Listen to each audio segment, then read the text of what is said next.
So PLO is pretty crazy, as we all know. Basically, you have a lot of spots where a lot of money can go in and you can get unlucky pretty easily. It seems like I had a position, a spot where I had built my stack up from 300 to like over 700. I was going up and down. I was up over 1,000 down. And at the time, I was around seven, playing on a 1, 3, $5 bring in PLO game. And early position raised to 30. Was straddled to 15. For some reason, he min raised to 30. By the way, you probably should be putting the pot most of the time when you're playing PLO. But anyway, he raised to 30. Call, call, call. And it comes around to me in the small blind, and there was either three or four callers.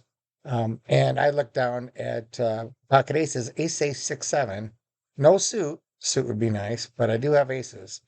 So I pot it, and I know that the guy behind me is very gambly, and he just can't wait to just put it in. And he has about $100 or so. So I figure he's getting it in with me, and it's going to be us heads up, hopefully. And I got aces, and I'm in good shape. Well, what happened was what happens to a lot of PLO games is call, call, all in. The guy who initially opened with ace Jack 10, 10 with ace 10 of clubs. He just called. It was $150, I think. And the other guy went all in for 165. So we had a couple of short stacks in there, which I should pay attention to more closely because I did not want to be in a position where I was up against all these people. But what had happened was we built a pot of about $600, $700, where basically, I just had an SPR of one, and I had a pot size bet left behind, and the initial opener had a pot size bet behind. And so you would think a hand like Ace Jack 10, 10 with a suit. Well, of course, you're like, hey, I'm getting 4 to 1. I should be calling here. But the fact of the matter is now it's heads up. And whatever flop comes with an SPR of one, I'm potting it and getting in it, period, with aces. There's no question if ands, or butter on it. I don't care if it comes 6, 7, 8 of diamonds. When your SPR is one and you got aces and there's dead money and you have a pot sized bet left, you get it in. I don't want him to catch up, and I want to take it down, and we'll see what happens. And if he calls, he's probably calling behind. And even if I lose the side pot, now we have a main pot that's actually bigger than the side pot, or excuse me, we have a side pot bigger than the main pot.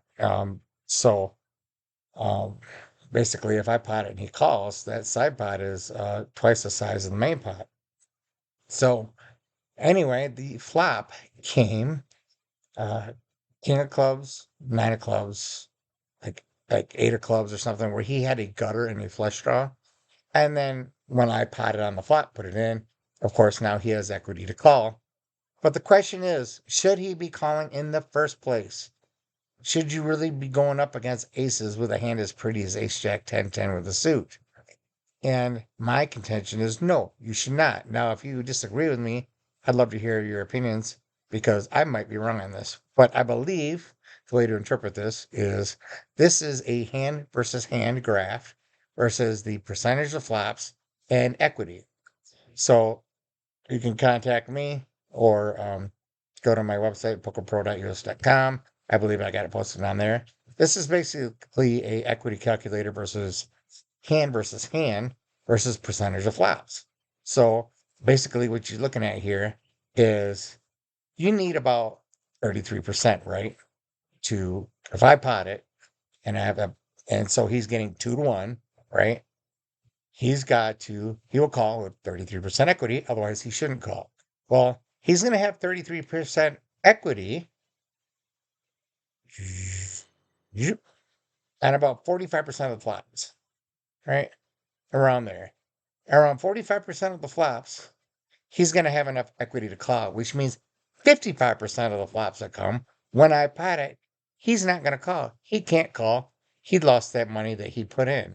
So if we do equity here, we're going to say the odds of him winning. Now, he doesn't even continue unless he only continues on 45% of the flops, right? So I got 45% times the 33%, which means He needs 15% equity, or basically, what is 15%? I believe it's like 6 to 1. Um, let's see here.